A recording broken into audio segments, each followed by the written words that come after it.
Ok, sau đây mong muốn ngày niសម្រាប់បន្តិចចង់ធ្វើវីដេអូពិភាក្សាអំពីតតិភាពនៅក្នុងវិស័យសំណង់បច្ចុប្បន្នតែយើងទៅ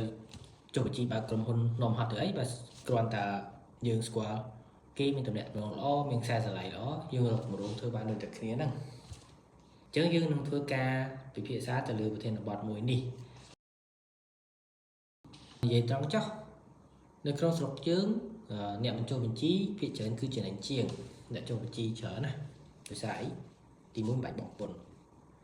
ទី2ចំណាយថ្លៃរដ្ឋបាលផ្សេងចុះបញ្ជីនានាគឺយើងមិនបាច់ចំណាយអញ្ចឹងតម្លៃគាត់ដេញថ្លៃគាត់ទៀតឲ្យតែស្គាល់ចាស់គម្រោងឬមានតំណែងល្អមានគម្រោងហូរចូលបន្តហើយបើគម្រោងគេក្រៅផ្លូវការទៀតយើងអាចទៅរួចជាមួយអ្នកកែប្រព័ន្ធប៉ុន្តែគេនឹងសួរថាអញ្ចឹងយើងចូលបញ្ជីទៅអីតែពិតការចូលបញ្ជីវាដូចឲ្យក្រោះមួយអញ្ចឹងដើម្បីឲ្យច្បាប់ការពារយើងមិនថ្ងៃនេះទេតែវាអាចការពារថ្ងៃក្រោយមួយទៀតកាលណាដែលឈ្មោះក្រុមហ៊ុនយើងល្បីយើងអាច scale បានទៅក្នុងកម្រិតណាមួយដែលយើងអាចទទួលអ្នកវិនិយោគពីក្រៅបានពួកភាគច្រើនបរទេសមកក្រៅឬក៏ស្ថាប័នអង្គការផ្សេងគឺគេ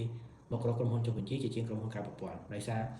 ការវិនិយោគរបស់គេត្រូវមានតម្លាភាពទាំងការចាយវាយត្រូវតែមានការប្រកាសពន្ធមានបញ្ជីស្នាមត្រឹមត្រូវអញ្ចឹងឱកាសល្អរបស់យើងអាច scale up នៅថ្ងៃក្រោយបានដែលឡែកចំពោះបទពិសោធន៍បងប្អូននៅក្នុងវិស័យមួយនេះរវាងស្ថាប័នចុះបញ្ជីនិងក្រុមហ៊ុនក្រៅប្រព័ន្ធឬក្រុមការងារក្រៅប្រព័ន្ធតើលោកអ្នកបានជួបអ្វីខ្លះអាចជួយ comment នៅខាងក្រោមផងអរគុណច្រើន